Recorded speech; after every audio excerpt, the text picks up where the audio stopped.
নমস্কার বন্ধুরা, ভোটারদের জন্য একটা অত্যন্ত গুরুত্বপূর্ণ আপডেট নিয়ে আজকের এই ভিডিও। আগামী 14ই ফেব্রুয়ারি ফাইনাল ভোটার লিস্ট প্রকাশিত হতে চলেছে। এই তালিকায় আপনার নাম থাকবে কিনা তা আপনি বাড়ি বসেই মাত্র 3টি ধাপ অনুসরণ করে আগে থেকে জেনে নিতে পারবেন। ভিডিওটি শুরু করার আগে অবশ্যই একটি লাইক দিন এবং চ্যানেলটি সাবস্ক্রাইব করে রাখুন। প্রথম ধাপ, প্রথমে আপনাকে নিশ্চিত করতে হবে যে আপনার নাম বর্তমান সিস্টেমে আছে কিনা। এর জন্য আপনাকে সবথেকে প্রথমে গুগলে গিয়ে টাইপ করতে হবে voter.esi.com। টাইপ করার পর যে পেজটা আপনার সামনে আসবে voter.esi.com, সেই সাইটটাতে আপনাকে লগ ইন করতে হবে। লগ ইন করার পর যে পেজটা আপনার সামনে ওপেন হবে, সেই পেজের নিচের দিকে স্ক্রল করে এলে আমরা দেখতে পাবো search your name in voter list. ওখানে ক্লিক করলে একটা পেজ আসবে।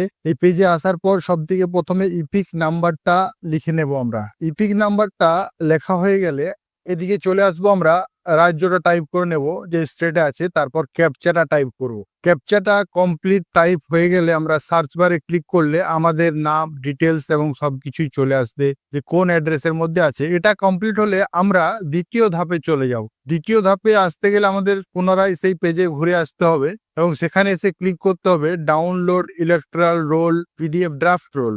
পুনরায় সেই পেজে ঘুরে এসে আমরা হোম পেজে আসার পর এখানে ড্রাফট রোলটা চেক করব, যেটা 2026-এ এসআইআর এসেছিল। এখানে আসার পর ডিস্ট্রিক্ট এবং বাকিগুলো সিলেক্ট করার পর সমস্ত ফিল আপ করার পর যে অ্যাসেম্বলিতে আপনি আছেন, তারপর এখান থেকে সিলেক্ট করবেন যে বুথ নাম্বার আপনার। ক্যাপচাটা দেওয়ার পর আপনি সোজা চলে আসবেন ডাউনলোড সিলেক্ট পিডিএফ। এখানে এসে ক্লিক করলে আমাদের স্ট্যাটাস প্রোগ্রেস চলে আসবে। কিছুক্ষণের মধ্যেই আমরা আমাদের লিস্ট পেয়ে যাব, যেখানে আমরা লিস্টটা একবার ডাউনলোড হলে আমি ওপেন করছি। এই যে ওপেন করে আমরা চেক করে নেব যে আমাদের নামটা ড্রাফট লিস্টে এসছে কি না।